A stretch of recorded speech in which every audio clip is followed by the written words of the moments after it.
تازہ ایک یعنی اس زمانے کا ایک حالیہ واقعہ جو ایک ایرانی خطیب صاحب نے سنا، واقعا دل ہلا دینے والا، کہ جناب زہرا سلام اللہ علیہ کی عنایت بھی ہر ایک کے شامل حال ہوتی ہے۔ ایک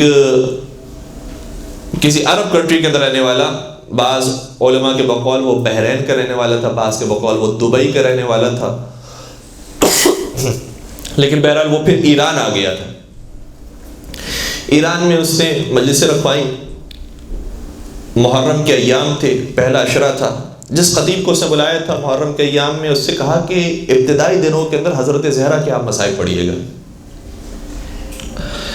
تو صاحب خانہ سے انہوں نے کہا کہ بھائی محرم کے تو خود اپنے مخصوص مصائب ہوتے ہیں، جناب حر کا ذکر ہوتا ہے، کربلا کا ذکر ہوتا ہے، پھر باقی شہداء کربلا کا ذکر آتا ہے، تو یہ مناسبت نہیں بنتی حضرت زہرا کے مصائب کی، اس لیے اگر آپ کہیں تو میں کربلا والوں کا ذکر کروں۔ کہا کہ نہیں، میرا دل یہ ہے، میرا اصرار یہ ہے کہ نہیں، آپ شروع کے کچھ ایام میں 2-3 دنوں میں کم از کم آپ بنت رسول کے مصائب کا ذکر کریں۔ وہ مجبور ہو گئے کہ صاحب خانہ کی فرمائش ہے، اس لیے انہوں نے پڑھ دیے مصائب۔ کچھ دن گزرنے کے بعد انہوں نے صاحب خانہ سے کہا کہ کیوں آپ اتنا اصرار کر رہے تھے کہ حضرت زہرا کے مصائب پڑھیں، حضرت زہرا کے مصائب پڑھیں، کیا کوئی خاص عقیدت ہے، کیا وجہ ہے آپ کو؟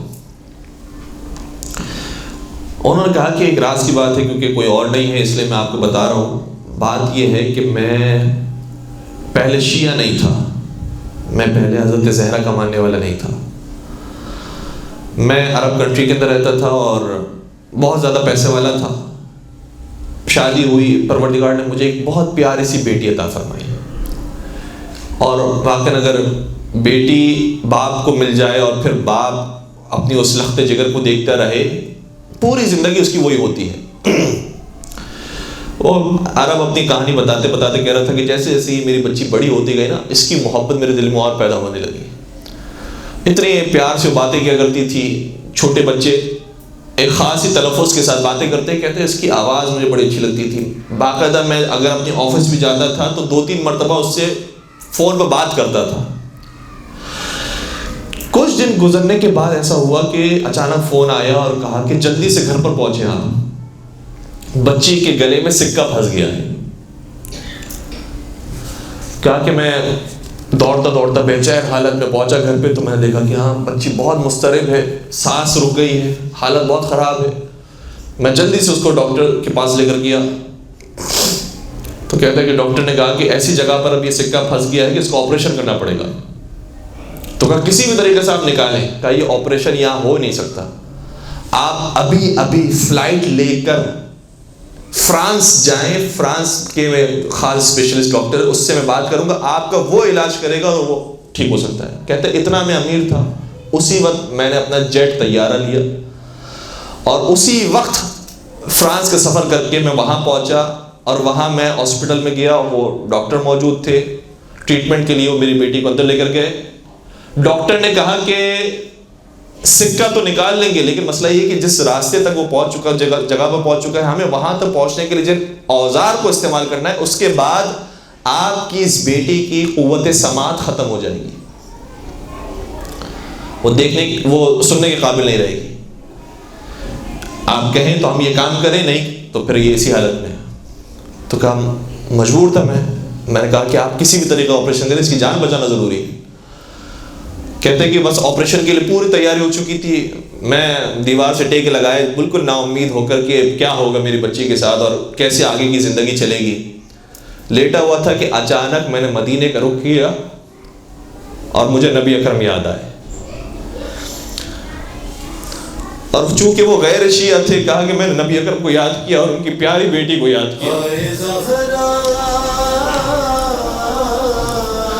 کیا آپ بھی اپنی زہرا سے بہت محبت کیا کرتے تھے؟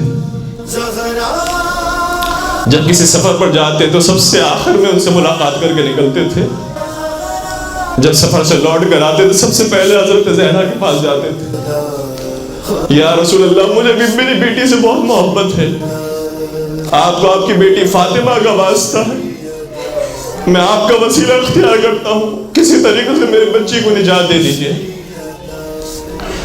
کہتے ہیں میری حالت عجیب ہو گئی، حضرت فاطمہ کو یاد کرتے کرتے، پیغمبر کو یاد کرتے کرتے، یہاں تک کہ ڈاکٹرز باہر آئے اور خوشخبری دینے لگے، کہنے لگے کہ حضرت عیسیٰ نے تیرے بچی کو بچا دیا، حضرت عیسیٰ نے شفا دے دی۔ کہتے ہیں میں دل میں سمجھ گیا جس عیسیٰ کی یہ بات کرتا ہوں وہ عیسیٰ نہیں ہے، وہ فاطمہ زہرا ہے۔ دوڑتا ہوں میں اپنے بچی کے پاس گیا اور بچی کو سینے سے لگایا، نیم بے ہوشی کی حالت میں تھی۔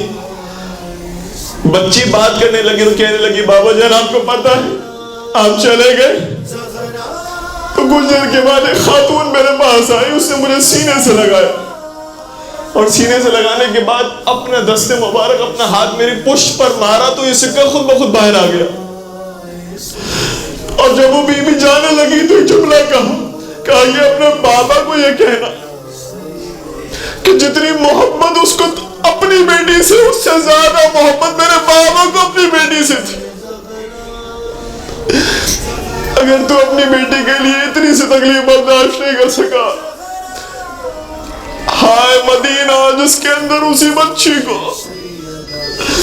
جلتے ہوئے دروازے کے ساتھ پیس دیا گیا اور ان کی قبر بناتے بناتے مولا متقیہ جنت البقیع تک آ گئے۔ یا رسول اللہ میں آپ کی بیٹی کو کہاں دفناؤں؟ رات کی تاریکی ہے، کوئی ساتھ دینے والا نہیں، میں آپ کی قبر کے پاس دفناؤں، آپ کے منبر کے پاس دفناؤں یا جنت البقیع میں جا کر دفناؤں؟ صبت علی مصائب لو انہا صبت علی الایام سرن لیالیا۔ بابا آپ چلے گئے، آپ کے جانے کے بعد ایسی مصیبتیں مجھ پر آئی کہ روز روشن پر پڑتی تو تاریک راتوں میں تبدیل ہو جاتی۔ الا ولعنۃ اللہ علی القوم الظالمین وسیعلم الذین ظلموا ای منقلب ینقلبون۔ پالنے والے بحق فاطمہ و ابیہا و بعلہا و بنیہا، ہم سب کو حضرت زہرا کے چاہنے والوں میں و محبوں میں شامل فرما۔ پروردگارہ ان کی محبت کے ساتھ جینا اور مرنا نصیب فرما۔ ان کے آخری فرزند حضرت حجت ابن الحسن کے ظہور میں تعجیل فرما۔ پروردگارہ حضرت حجت کی معرفت ان کی محبت ہم سب کو نصیب فرما، ان کی حکومت میں رہنا نصیب فرما۔ پروردگارہ جہاں جہاں شیعہ حیدر کرار آباد ان تمام کی جان مال عزت و آبرو کی حفاظت فرما۔ پروردگارہ جنت البقیع کے مسمار مزارات کی تعمیر نو کے اسباب جلد از جلد پیدا فرما۔ پروردگارہ ہم سب کو چاردہ معصومین کی زیارت نصیب فرما اور ان کی شفاعت سے بہرمند فرما۔ ربنا تقبل منا انك انت السميع العليم وتب علينا انك انت التواب الرحيم برحمتك يا ارحم الراحمين۔